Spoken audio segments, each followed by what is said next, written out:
Good morning, I'm Trish Pahanik, and this is Cynopsis, your first early morning briefing. Heading into the weekend, today is Friday, March 25th, 2011. Here are today's top stories. HBO's original movie project, Game Change, snagged Ed Harris to play John McCain in the story about the senator's presidential bid in the 2008 election. Previously, Julianne Moore was cast as Sarah Palin. Frost drama series Lights Out was not granted a second season by FX, and the network said it will air the last two episodes the next two Tuesdays, March 29th and April 5th at 10 p.m. Over at Logo, they've picked up the complete five-season series of Absolutely Fabulous. Logo premieres the British cult comedy with a weekend marathon starting April 16th at 2 p.m. Ab Fab will air on Logo in its regular time slot of Thursdays at 10 p.m. Period spy thriller series The Hour will launch this summer on BBC America. The six-episode drama series is set during the 1950s behind the scenes at the BBC's newsroom in London with a competitive love triangle woven into the plot. Staying around for another two cycles, animated series Futurama was picked up by Comedy Central through 2013. Comedy Central opens new episodes of Futurama this June.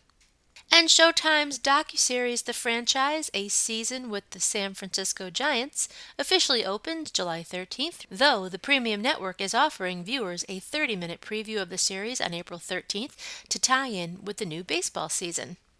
And John Sally switches to pop culture and film topics as host of Game On with John Sally, debuting on Reel's channel April 10th, reports THR. Sally also is a correspondent for Reels for the network's red carpet shows and other events for its Hollywood dailies. A new primetime telenovela, Teresa, debuts on Univision next Wednesday at 9 p.m. The plot centers on beautiful Teresa, who is driven by ambition and greed to cheat and lie her way out of poverty. David Gordon Green is working on a new comedy pilot for Comedy Central called Blackjack. The plot is about a former special ops agent who tries to adapt to normal life after being decommissioned. Green's company, Rough House, will produce along with Danny McBride. BioChannel unleashes a second season of My Ghost Story, the series featuring real people who captured their paranormal experiences on camera. The series' sophomore season opens April 2nd at 10 p.m.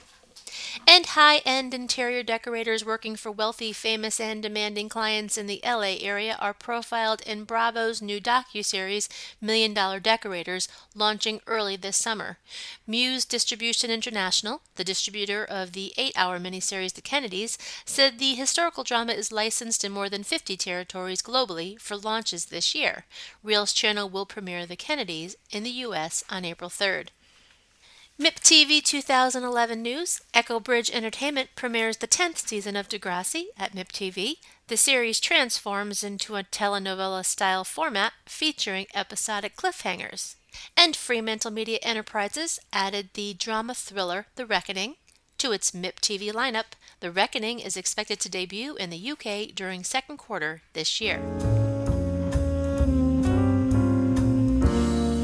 Being a huge David E. Kelley fan, I was excited to hear about and eventually see episodes of Harry's Law on NBC. Harry's Law stars Catherine Bates, an attorney named Harriet Korn, whose office also happens to be an upscale shoe store. Thankfully, the shoe store has very little to do with the show except for explaining the worth of Brittany Snow's character. And that is one of my problems with Harry's Law.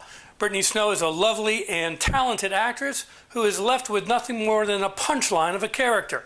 This surprises me because David E. Kelley has always written very strong roles for women, so I'm holding out hope that Brittany Snow's character becomes more interesting in the future. Another problem I have with the show is the ads for the show showing Harriet holding a gun. Harriet's gun has very little to do with the show and seems to be more of a throwback to Denny Crane of Boston Legal than anything else. In fact, in some ways, Harry's Law does resemble Boston Legal, but on about 1/10 of the budget, and it shows. But as with all David E. Kelley shows, Harry's Law discusses tough issues and never gives easy answers. This, along with the great Christopher McDonald, makes Harry's Law, despite its drawbacks, very compelling television. I'm John Cox, and that's just my opinion. Thanks for watching.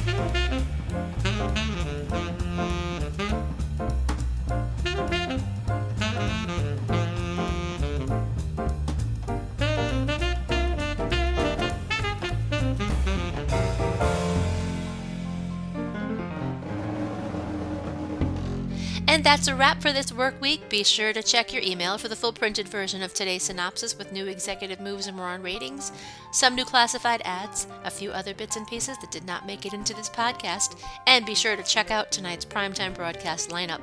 This is a Cynopsis Media production in association with 311 West. For Cynthia Turner, who wrote and compiled Cynopsis, in Connecticut, I'm Trish Pahanik. I'm gonna have a good day.